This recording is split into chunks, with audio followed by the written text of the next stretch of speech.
Yeah, right on all those, right there. Well, I just repainted it. Whoa. A wildfire continues to rage out of control near Wofford Heights, threatening homes and forcing mandatory evacuations. A viewer sent in this video, that you were just watching there of the Way wildfire. It started at 3 o'clock this afternoon, and it's grown to at least 1,200 acres at this hour. Again, the fire burning in the Wofford Heights area near Lake Isabella. Check out a map showing exactly where it started on Jeanette Way and then quickly spread. It's burning on the north side of Highway 155 on the Kern River Ranger District of the Sequoia National Forest. Road closures are in effect on Highway 155 at Sierra Vista, Adams, Mountain View, and Rock Haven.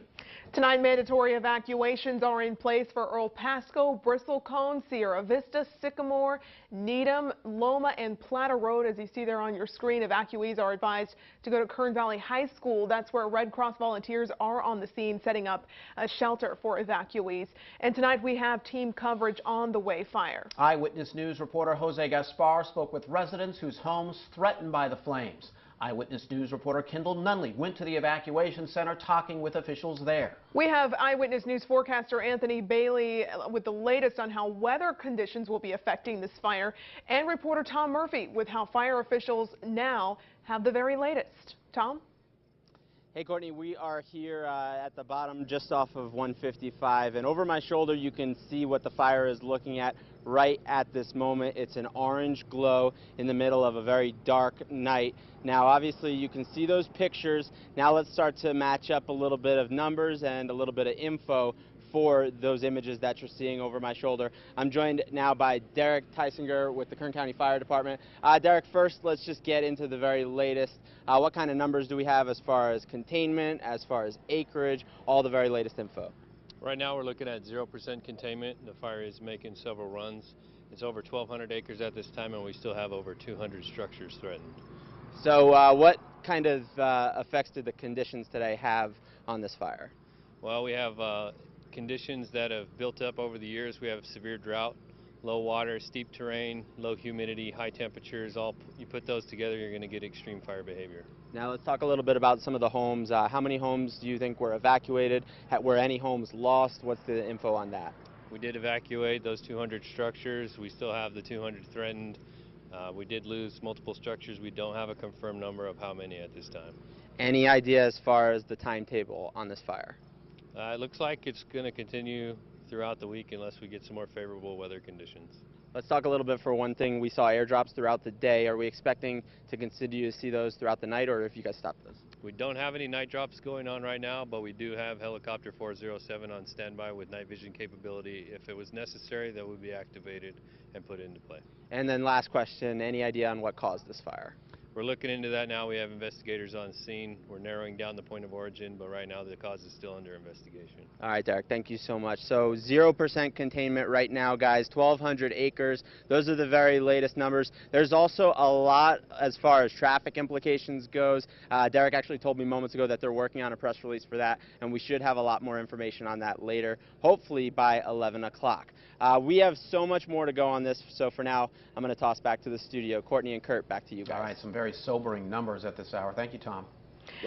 You're now looking at video viewers shot and posted on our Facebook page. They're showing some clips of firefighters battling this blaze. As you can see, a large cloud of smoke rising, obviously coming in from earlier in the day. Firefighters have been working all day into the night as they try to control these flames. As the fire official just said, it's 1,200 acres and 0% contained at this time. They're not doing airdrops now, but before, you could see in the video planes flying overhead, dropping water onto the flames, and you can see smoke coming from all different directions. Again, thank you to our viewers who sent in that video. And residents who were evacuated are hoping and praying their homes are still standing. Eyewitness News reporter Jose Gaspar made contact with several residents in the area. Continues our live team coverage tonight. Jose?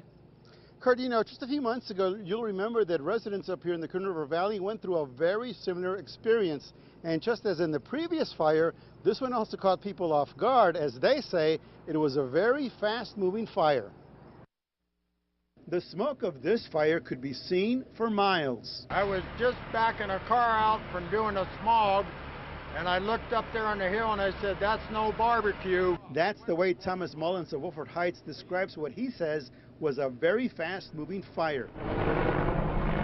It was like a little tiny bit of smoke, and then all of a sudden we could see the fire coming down the hill, all the way down the hill. All residents could do was either watch or take action to stay safe.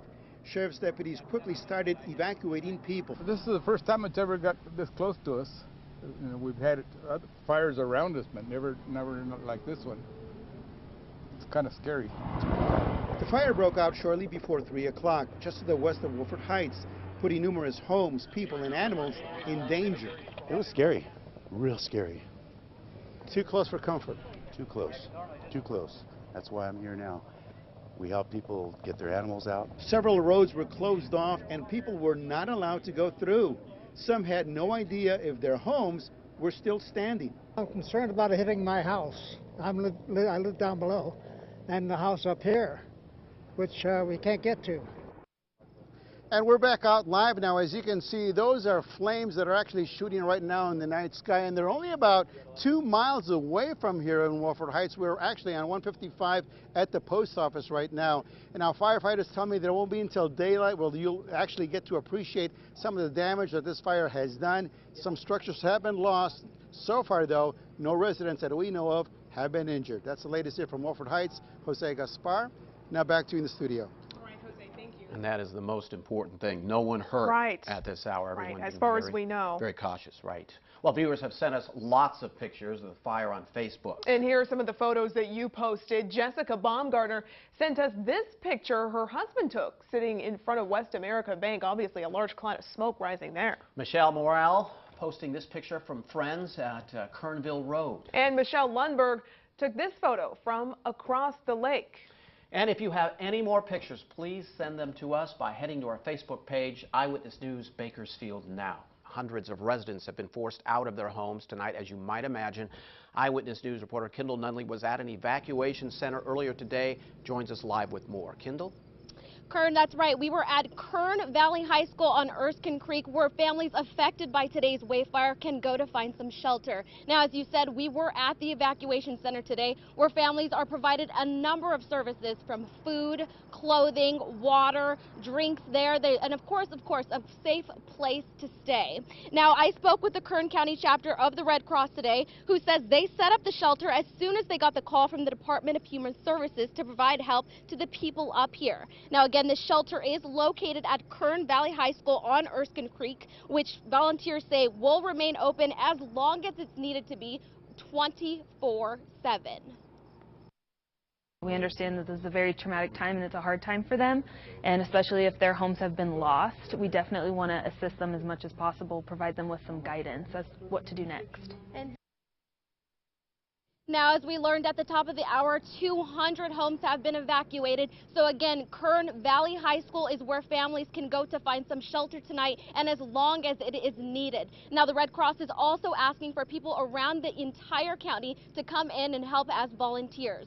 Reporting live in Wofford Heights, Kendall Nunley, Eyewitness News. All right, Kendall, thank you very much for that update. Well, wind is always a firefighter's worst enemy. That's right, and for the very latest on weather conditions on the fire lines, here's our Anthony Bailey in the Weather Center. Anthony? Yeah, that's right. Good evening, guys. We've been watching kind of the forecast for that area here for the last several hours. Here's a target area that we're looking at. It's that area northwest, of the Lake Isabella area there to the north and north of Wofford Heights there for the most part. We'll give you a look at what's going on across Kern County. Obviously, things on the valley floor a little bit calmer, but as we head up to the mountains, temperatures are cooling off tonight. Lake Isabella right now showing 78 degrees, which puts us in that range there for the Wofford Heights area and Kernville there as well. As we go through the overnight, we'll only see those temperatures cooling down.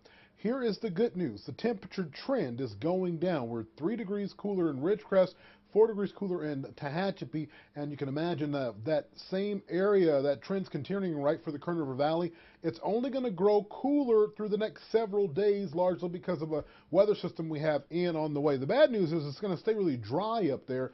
Of course, we've seen humidity levels down in the single digits, now into the double digits for some of those mountain communities. And the winds are fairly calm right now. I'll tell you, that could play a big role in it. And as long as it stays calm, I think it'll be good for firefighters trying to get out and battle that blaze. Of course, back here in the valley tomorrow, We're going to be up to 88 degrees in the valley floor. And in the mountains, temperatures are going to be in the low 80s for us. Once again, cooler conditions are on the way for those firefighters battling this massive blaze. We'll have more on that coming up. Back to you. Anthony, thank you, and we will continue to update you on that fire. But first, other very important news tonight. The GET buses will start running again tomorrow as the strike ends in its 5th week. Golden Empire Transit says all the rides will be free until September 1st. Eyewitness News reporter Carol Ferguson has the latest. The bus drivers and mechanics have been striking and not driving till now. We have a contract and we're ready to get back to work.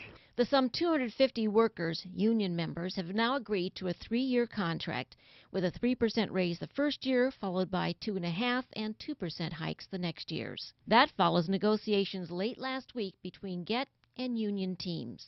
Golden Empire Transit and Teamsters Local 517 have come to an agreement and looking forward to getting Bakersfield rolling again. So, for the first time since July 15th, the buses will run. And GET spokeswoman Gina Hayden says all rides will be free till September 1st. I asked how can they afford that. We really feel that it's important to get everybody back on the buses, and then honestly we'll worry about finances afterwards. GET had said they could not afford the 4% raise the union originally wanted because their funding is uncertain. Hayden says now they'll monitor their finances in the coming year. Teamsters Secretary Chester Siniga says the strike was for better wages and to prove a point. I believe those were addressed also by City Council, and that was also a big part of getting this contract. The council had weighed in, critical of the GET Board of Directors. I think that through this process it became clear that there were some issues that need to be addressed. I think we have listened to the employees. Hayden says they need better communication with the GET workers. This agreement is the first step, the first solution, and we will move forward from there. The buses will move forward again after 35 days at a standstill. So everybody was hurt on this thing, but the main thing is we've come back together and we got Bakersfield moving again. Meantime, a Bakersfield man convicted of several crimes will now spend the rest of his life in prison. Patrick Darnell Harris sentenced today to life without parole for murder, robbery, and carjacking. In 2009, he robbed the Keys barbershop on East Brundage Lane at gunpoint. The murder charge is for killing 17-year-old Silverio Rodriguez that same year. A teacher with the Kern County Superintendent of Schools has been put on leave after a special needs student was left unattended in a classroom last week. The family of 13-year-old Alyssa Reyna says their daughter was left in a classroom for more than an hour after school on Friday at Palm Avenue Elementary in Wasco. A KCSOS official says Alyssa missed her bus when she went to the bathroom, and she was later found alone in her classroom. The teacher was put on paid administrative leave pending an investigation.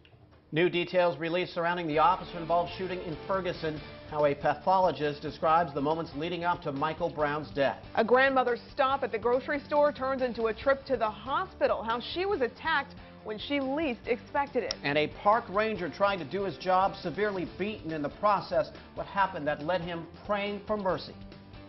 And with wildfires going on, we're keeping a close eye on our mountain communities.